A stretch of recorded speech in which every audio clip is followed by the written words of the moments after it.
रामपुर नाम का एक गांव था और वहीं पहलवान अपने माँ और पिता के साथ रहा करता था। पहलवान बहुत ही आलसी था, जिस बात से उसका परिवार हमेशा परेशान और हताश रहता था। एक दिन पहलवान की माँ कहती है, रात भर सोते हो, दिन भर सोते हो, आखिर तुम करते क्या हो और इतनी नींद आती कहाँ से है तुम्हारे पास? तो पहलवान कहता है, माँ क्या तुम भी, अभी बस 12 बज रहे हैं, अभी नहीं सोऊंगा तो कब सोऊंगा? तो उसकी माँ कहती है, तुम्हारे इस आलसीपने से हमारा परिवार कितना जूझ रहा है। पिताजी ने तुम्हें कितने दिनों से देखा नहीं, वो जब भी आते हैं तुम उस वक्त सोते ही रहते हो।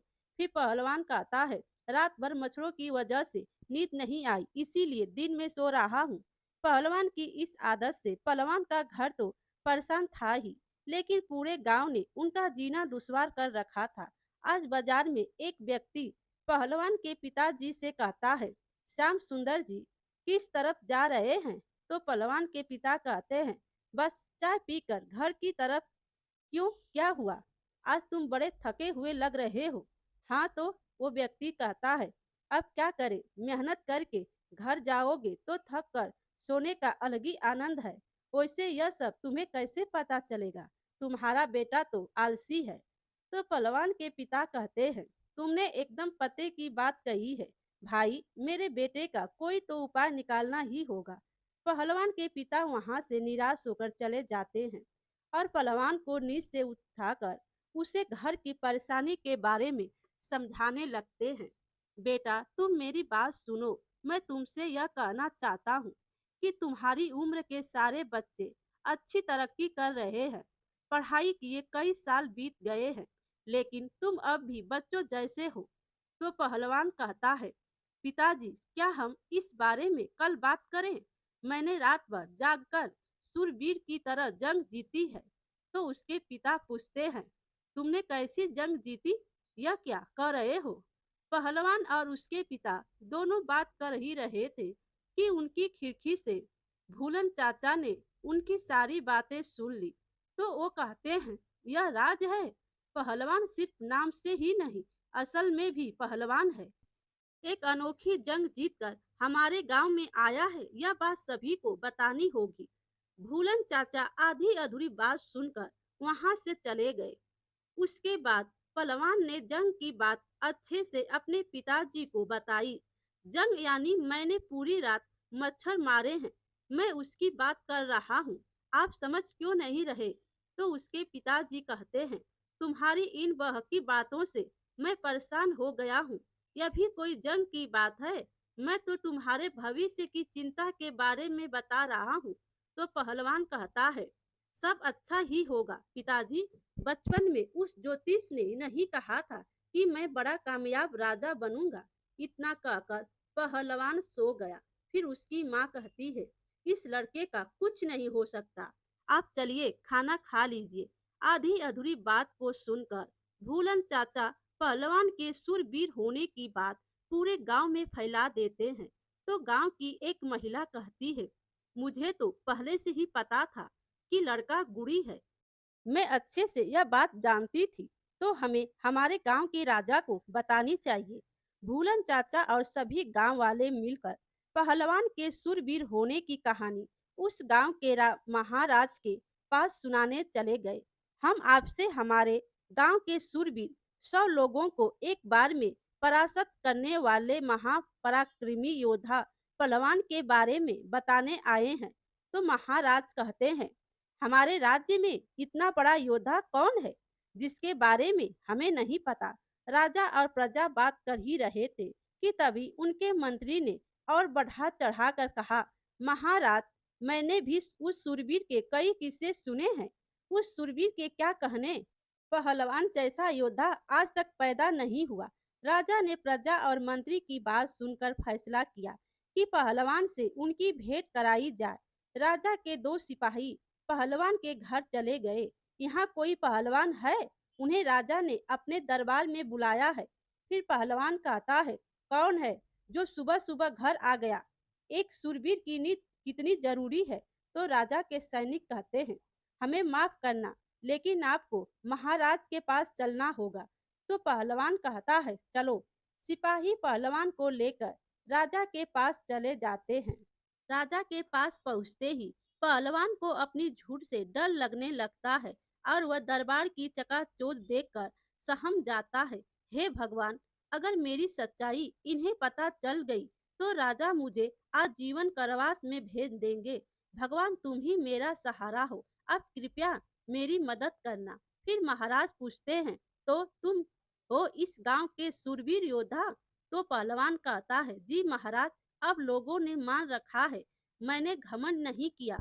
राजा और पहलवान बात कर ही रहे थे कि वहां पर मंत्री दौड़ता हुआ उनके पास आया।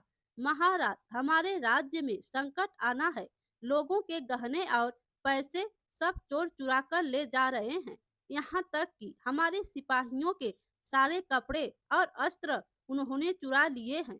फिर महाराजा कहते हैं, यह तो बड़ी समस्या की बात है, इसका तो कोई उपाय करना ही होगा। अरे हाँ, हमारे पास गांव का सूरवीर तो है ना, यह कार्य उन्हें सौंपा जाए, उनका तपोबल और महाबल यहाँ काम आएगा।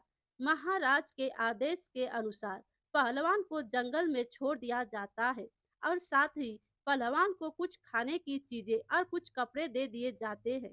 फिर जंगल में पहलवान, हे भगवान, इतनी रात गए जंगल में मुझे अकेले छोड़ दिया, पता नहीं यहाँ क्या करूँगा, कैसे पकड़ूंगा उन चोरों को, मुझे तो बड़ा डर लग रहा है। पहलवान ठंड में कांपते हुए जंगल के अंदर चला गया और वहीं एक पेड़ के नीचे डर के मारे बैठ गया। अगर मैंने उन चोरों को नहीं पकड़ा तो राजा मुझे आजीवन कारावास में डाल देंगे। मैं क्या करूं, कुछ समझ में नहीं आ रहा। मेरे पास बेहोशी की दवा भी रखी है, मैं इसे अभी खाने में मिला देता हूँ, सुबह उठते ही खा लूंगा। पहलवान अपने पास रखे खाने में उस बेहोशी की दवा को मिलाकर रख देता है और खुद पेड़ के नीचे सो जाता है। पहलवान के सोने के बाद वहां पर चोर आते हैं, जो पहलवान को सोता देखकर एक दूसरे से कहते हैं, सरदार, यह देखो, कोई राहगीर सो रहा है और इसके पास अच्छे अच्छे कपड़े भी दिख रहे हैं। रामपुर में चोरी भी हो गई और इसे लूट लेंगे। कपड़े ले लो सारे, देखना उसमें गहने भी होंगे। हाँ, और इसके पास से सुगंध भी अच्छी आ रही है। जरूर अच्छा खाना रखा, इसके स्वादिष्ट खाने को खा लेना चाहिए। उन डाकुओं में से एक डाकू ने पहलवान के पास रखा हुआ खाना उठा लिया और सबने कहा, देर किस बात की, इस खाने को खाकर यहाँ से चले जाएंगे। खाना तो स्वादिष्ट राजघराने का लग रहा है। हाँ, तुमने सही कहा, हम ऐसा ही करेंगे। और जैसे ही उन डाकुओं ने खाना खाया तो वह सारे डाकू वहीं बेहोश हो गए। और जैसे ही सुबह हुई, वहां राजा के दो सिपाही आ गए और उन्होंने देखा कि सूरवीर पहलवान सो रहे हैं और उन्होंने सारे डाकुओं को बेहोश कर रखा है। देखा, हमारे सूरवीर ने डाकुओं को यूं बेहोश कर दिया, वाह क्या बात है। हाँ हाँ, अब हम हर जगह जाकर इनकी वाहवाही करेंगे। सिपाही की बात सुनकर पहलवान नींद से जाग उठा और उन डाकुओं को बेहोश पाकर चकित रह गया। यह सब क्या हो रहा है, डाकू बेहोश कैसे हो गए? तो सिपाही कहते हैं, देखा, कितने जमीन से जुड़े हुए हैं, ऐसा बर्ताव कर रहे हैं जैसे कुछ हुआ ही नहीं है। वाह, आपने तो इन्हें बेहोशी वाला खाना खिला दिया जिससे यह बेहोश हो गए और ऐसे बर्ताव कर रहे हैं जैसे कुछ जानते ही नहीं। दोनों सिपाही पहलवान को लेकर राजा के पास चले गए। साथ ही उन्होंने राजा के सामने पहलवान की सूरवीरता की बड़ी तारीफें की। तो महाराज कहते हैं, वाह, अति उत्तम, ऐसा सूरवीर हमारे राज्य में है और हमें पता ही नहीं, क्या बात है। उतने में ही राजा का मंत्री जोर से दौड़ता हुआ राज दरबार में आ गया। महाराज, हमारे राज्य में दूसरे राज्य के राजा और उनके सिपाहियों ने हमला कर दिया है।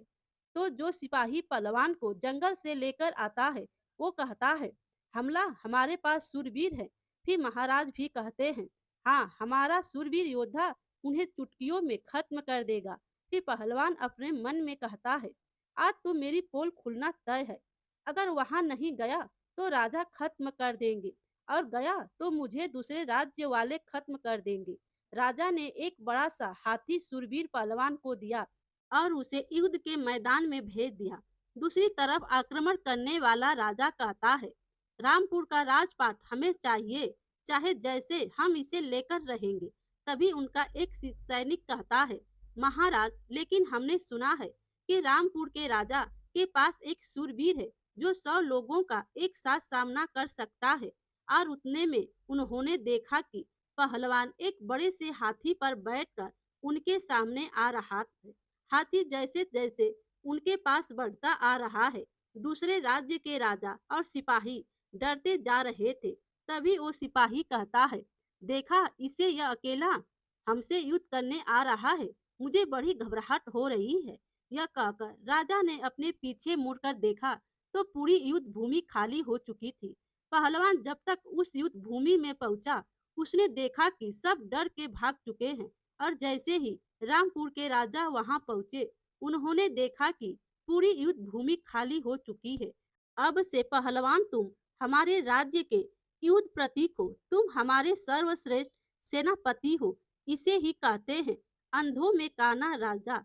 मेरे प्यारे दोस्तों, कहानी अच्छी लगी हो तो लाइक कीजिए और अपने दोस्तों में शेयर कीजिए, और चैनल पर नए हो तो चैनल को सब्सक्राइब कीजिए। Thank you.